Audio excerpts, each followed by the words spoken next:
कि इमरान खान ने ऐलान कर दिया कि वो 6 मार्च को एतमाद का वोट लेंगे और एस्टेब्लिशमेंट एक बार फिर इमरान खान की सपोर्ट पर मजबूर हो गई।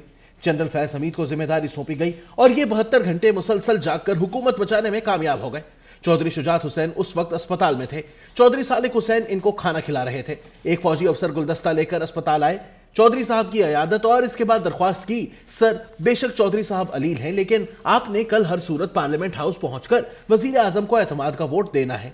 सालिक हुसैन दूसरे दिन जब तक पार्लियामेंट हाउस नहीं पहुंच गए, उन्हें उस वक्त तक फोन आते रहे। तारिक बशीर चीमा बहावलपुर में थे। इन्हें फोन कर कहा गया, आप खुद आएंगे या आपको लाने का बंदोबस्त किया जाए। डॉक्टर आमिर लियाकत हुसैन मरहूम ने कैमरे पर कह दिया, मैं आया नहीं हूं, मुझे लाया गया है। खुद चल कर आ गए, आपके तो बड़े गिले शिकवे थे। जी हम आए नहीं, लाए गए और बहुत इत्मीनान से लाए गए। बहरहाल जनरल फैज हमीद ने जैसे तैसे एमएनएस पूरे कर दिए। आखिरी वोट गुलाम बीबी भरवाना थी, ये नहीं मान रही थी, लेकिन फिर आखिर में आर्मी चीफ को बताया गया ये भी जंग से निकल पड़ी हैं और हमारी गाड़ी इनके पीछे पीछे है। यूं 6 मार्च को एतमाद का वोट हुआ और पीडीएम को एक बार फिर यह मैसेज चला गया कि फौज न्यूट्रल होने के बावजूद इमरान खान की हुकूमत नहीं करने देगी। एतमाद के वोट के बाद आसिफ अली जरदारी की कराची शिफ्टिंग का वाकया भी पेश आ गया।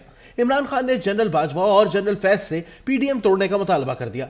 मैं ये वाकया 29 दिसंबर के कॉलम जनरल बाजवा के 2 एनआरओ में लिख चुका हूं। मुझे इसके बाद जरदारी साहब के वकील और साबिक वजीर कानून सेनेटर फारूक एच नायक का फोन आया। इनका कहना था आसिफ अली जरदारी की बाकायदा जमानत हुई थी और ये इसके बाद कराची शिफ्ट हुए थे, जबकि इनके मुकदमात बदस्तूर इस्लामाबाद ही में चलते रहे। मैं नायक साहब का एहतराम करता हूं, इन्हें चैलेंज नहीं कर रहा, लेकिन मेरी इतलात के मुताबिक जनरल फैज ने इमरान खान की हिदायत पर आसिफ अली जरदारी को नैब और अदालत से रियायत लेकर दी थी और रियायत के बाद 2 वाकयात हुए थे। जरदारी साहब कराची चले गए और यूसुफ रजा गिलानी को सेनेट में हुकूमत की इत्तेहादी बाप पार्टी के 4 अरकान के वोट देकर ऑपोजिशन लीडर बना दिया गया था। यह जनरल फैज की मेहरबानी थी और यूं पीडीएम टूट गई। सितंबर 2020 में एफएटीएफ के बिल की मंजूरी के मौके पर एक बार फिर मुदाखलत हुई, जिसके बाद ऑपोजिशन मायूस हो गई, लेकिन जनरल बाजवा ने मलिक मोहम्मद अहमद के जरिए नून लीग के कायदीन को पैगाम भिजवाया, अब किसी को फोन नहीं आएगा। और ये वो टर्निंग पॉइंट था जिसके बाद चीजें बदलना शुरू हो गई। पीडीएम दोबारा एक्टिव हुई और हुकूमत गिरती हुई दीवार की तरह आहिस्ता आहिस्ता गिरती चली गई। मार्च 2022 में जब सूरत हाल क्लियर हो गई तो एक दिन फरोग नसीम जनरल बाजवा के पास गए और इनसे पूछा, हमें क्या करना चाहिए। जनरल बाजवा ने जवाब दिया, मेरी ख्वाहिश है हुकूमत अपनी मुद्दत पूरी करे। फरोग नसीम का जवाब था, गोया हमें मजीद 1.5 साल इस पागलपन में रहना होगा।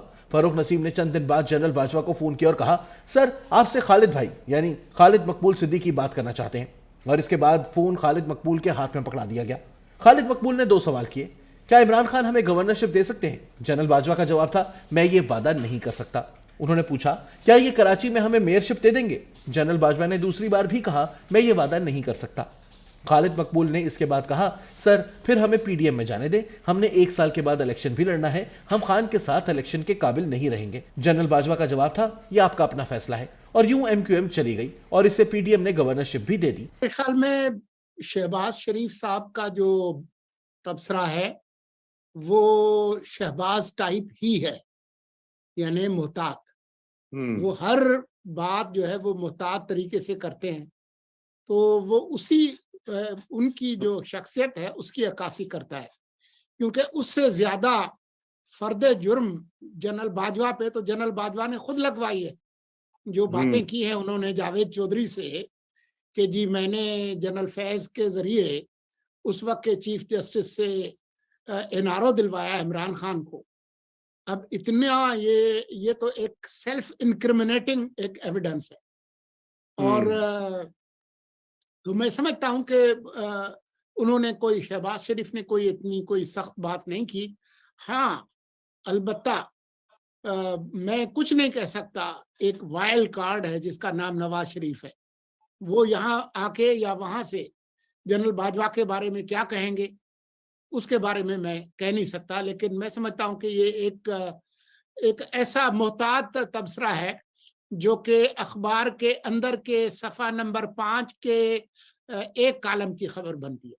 अच्छा चलिए, आपने तो उसको बिल्कुल ही जो है ना कहीं का नहीं छोड़ा उस तबसरे को। और अच्छा जी, बैरिस्टर अवैस बाबर, मैं आपसे इसके ऊपर भी कमेंट लूंगा, लेकिन ज्यादा अहम मामला यह है कि इलेक्शन कमीशन ऑफ पाकिस्तान ने तलब कर लिया इमरान खान साहब को 11 जनवरी को, जो उनकी पहले नाअहली का फैसला किया और फिर उसके बाद जो उनको पार्टी चेयरमैन के जो ओहदे पर वो अब उनके ख्याल। अवैस आपको सवाल समझ आया रजा का? जी ये बीच में काट दिया था, ये फाइनल बात क्या की थी रजा साहब ने? जी, कि फाइनल बात ये थी कि वो क्या पार्टी चेयरमैन का ओहदा बरकरार रख सकते हैं? सुप्रीम कोर्ट की जो जजमेंट है वो अब इन पे भी अप्लाई होगी? देखें जी, इस पे तो सबसे प्राइमरी चीज लॉ में क्या है, स्टैट्यूट जो पार्लियामेंट बनाती है, कोई एक्ट ऑफ पार्लियामेंट। उसके बाद सेकंड नंबर पे जो इम्पोर्टेंट मोस्ट इम्पोर्टेंट चीज होती है वो सुप्रीम कोर्ट की जजमेंट होती है। और सुप्रीम कोर्ट की जजमेंट ऐसी चीजों में सबसे ज्यादा इम्पोर्टेंट होती है जहां पे पार्लियामेंट साइलेंट हो या पार्लियामेंट का कोई लॉ ना हो। तो पार्लियामेंट ने तो ये लॉ बनाया था कि वो एक बंदा डिस्क्वालिफाइड हो तो फिर भी वो पार्टी चीफ रह सकता है। इसको सुप्रीम कोर्ट ने ओवरटर्न कर दिया, इसलिए उन्होंने नोटिस में उसका जिक्र भी किया है, अपने उस नोटिस को लीगल कवर देने के लिए। Having said that as per the law तो वो पार्टी चेयरमैनशिप नहीं रख सकते। लेकिन आपने देखो सुप्रीम कोर्ट ने अपनी डिसीजन पे भी यू टर्न लिया था ये पंजाब असेंबली में, उस इशू पे कि पार्लियामेंट्री हेड की बात सुनी जाएगी या पार्टी हेड की बात सुनी जाएगी। तो ये मसला दोबारा अगर कोर्ट में जाता है, यू नेवर नो कि वो सुप्रीम कोर्ट स्टैंड करेगी अपने पुराने डिसीजन पे या नहीं। लेकिन as per the law election commission ने exactly as per the law कार्रवाई की है। बेशक ये थोड़ी सी प्रेजुडिस लगेगी क्योंकि कॉन्सेप्ट बन गया है ना कि खान साहब को प्रोटेक्ट करना है, खान साहब ने लॉ ब्रेक कर भी दिया है तो it's okay, he is honest, वो अच्छे आदमी है। तो वो जो एक सॉफ्ट ईमानदार है, हैंडसम है, इसलिए कानून उन पे अप्लाई नहीं होता।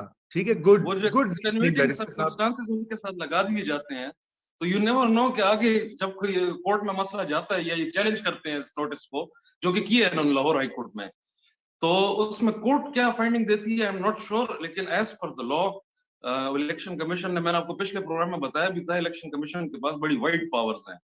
तो वो wide powers coupled with the decision of the supreme court, इन्होंने एज पर द लॉ बिल्कुल ठीक फैसला किया। तो जब तक ये डिस्क्वालिफाइड हैं as per the law he can not remain the party chairman. ठीक, सोलंकी साहब आप क्या समझते हैं? आप किधर को जाता देख रहे हैं इलेक्शन कमीशन का मामला? क्या वाकई वो इनको पार्टी चेयरमैनशिप से हटा देंगे और फिर जो है उसके बाद जारी बात है उसकी मुज़मरात भी होंगे, सियासी भी और कानूनी भी? मुझे उमूमी तौर पर इमरान खान मुतअद्दिद कानूनी और अदालती मामलात में घिरते हुए नजर आते हैं। वो अपने गिर्द एक हर रोज एक नया जाल बुन रहे हैं।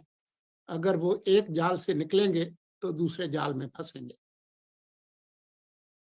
आपने तो आपकी इजाजत तो मैं ऐड कर दूं एक चीज, इससे कनेक्टेड मामला है। उन्होंने इसमें अपनी डिस्क्वालिफिकेशन को भी चैलेंज किए हुए, तोशा खाना रेफरेंस की डिस्क्वालिफिकेशन को जी।